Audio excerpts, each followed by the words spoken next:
Hey guys, Ike here from IkesOutdoors.com. I'm here today to do a video on how to gut a deer.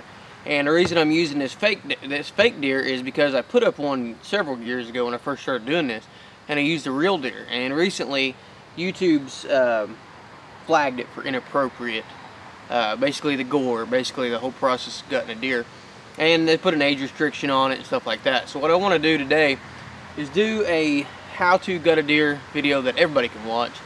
You don't have to be 18 years or older, and it'll give you a good example of how to do this without all the grossness and stuff like that. So we're gonna get this deer set up here and show you a little bit on how to do this. Now what I've got here is I've got a 3D deer that I've just basically taken the legs off of so I can show you. So when you harvest your deer, first thing you're going to want to do is you're going to want to get it onto its back. And at this point, a good thing to do is if you've got some rope with you, put her up against a tree, put one leg down on the ground, extend it out, tie the other leg up. The reason you're going to want to do this is you're going to have access to the stomach. Now, using a very good sharp knife, you're going to want to take, the first thing you're going to want to do is go right in between the legs, right here where the groin is, right above the anus. You're going to want to take your knife, and in a downward cut, you want to cut straight down until you come to the pelvis. Now, at this point, I do not cut that bone. I don't cut that bone until I get home. Remember, this is field dressing. That's all it is. I'm not going to remove the anus, and I'm not going to do anything with the pelvis at this point until I get home.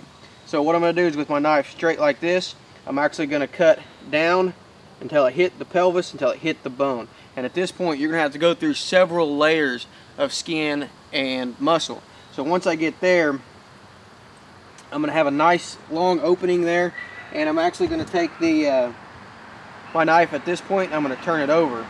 Now, above the skin, there's going to be several different layers, and you're going to have to visualize this a little bit. I'm just going to do the best I can without showing you blood, guts, and gore.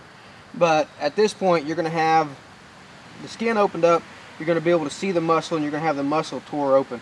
Right above the pelvis is where the gut is, basically right here on the deer.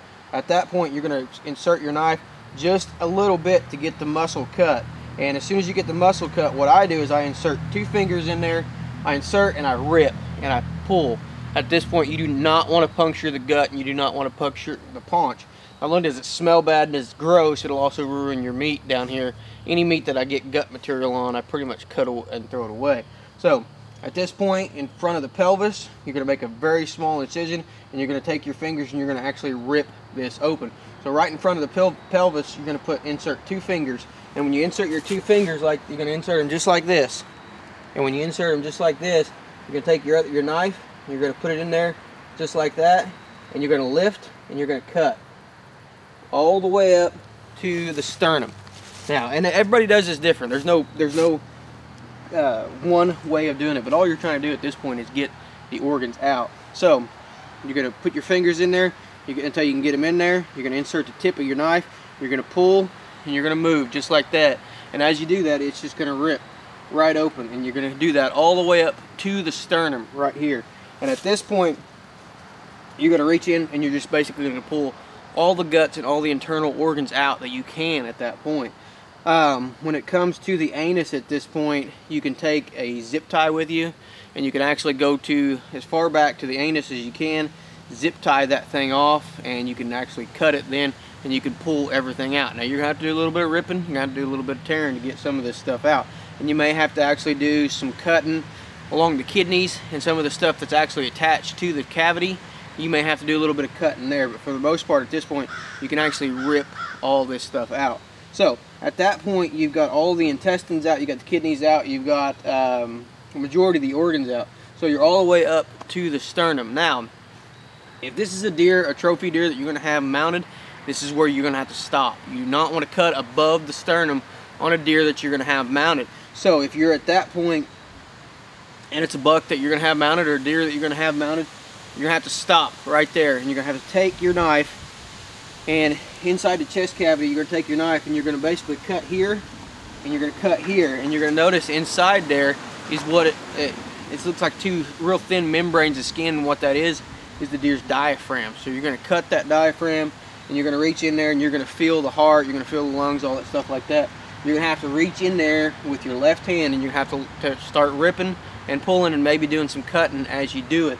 You're gonna have to locate the windpipe, and when you locate the windpipe, what you're gonna have to do, the best way to do it is to take your knife blade, put it in your hand, to reach up in there until you find the windpipe, just like that. When you find the windpipe, then you can grab it and you can pull and you can cut it with your knife blade, just like that. If you reach up in there like I do, I've got a few scars from doing this, reach up in there, grab the windpipe, and then insert your knife. If it's a good sharp knife like this one, when you've got that windpipe in your hand, you got to try to run that blade past your knife without cutting it, without cutting your hand, and you're probably most likely going to cut your fingers. So the best thing to do is reach up in there, grab, tear, locate the windpipe, and then at that point, pull your hand back out. And I like to do it just like that. Put both hands into the chest cavity, locate the windpipe, and make my cut from there. Now, if it's a doe or small buck or something that you're not going to have mounted, you don't have to worry about that. I like to go to the side, and again, this don't have to be pretty. You're not a surgeon. You're not going to have to sew this thing back up or do anything like that. So instead of trying to split right up the sternum, I like to go to the side and actually split the bone. You're instead of cutting through the sternum, you're cutting right beside the sternum, and you're cutting right where it attaches to the sternum, and it's a whole lot easier to cut than trying to go straight through the sternum. Or if you've got the right tools, you can actually go crack right through the sternum. A good hatchet or something like that will do the job. A good knife will even do it, but it's really hard on them. So at that point, you can go to the side of the sternum, break all the ribs or cut through all the ribs all the way up to the base of the throat right here. And when you do that, you can actually take it, you can open it up, you can insert your knife down, you can cut the windpipe from there, and you can pull all those organs out at that point. And that is pretty much it. At that point, be sure to put it in a bucket, be sure to do something.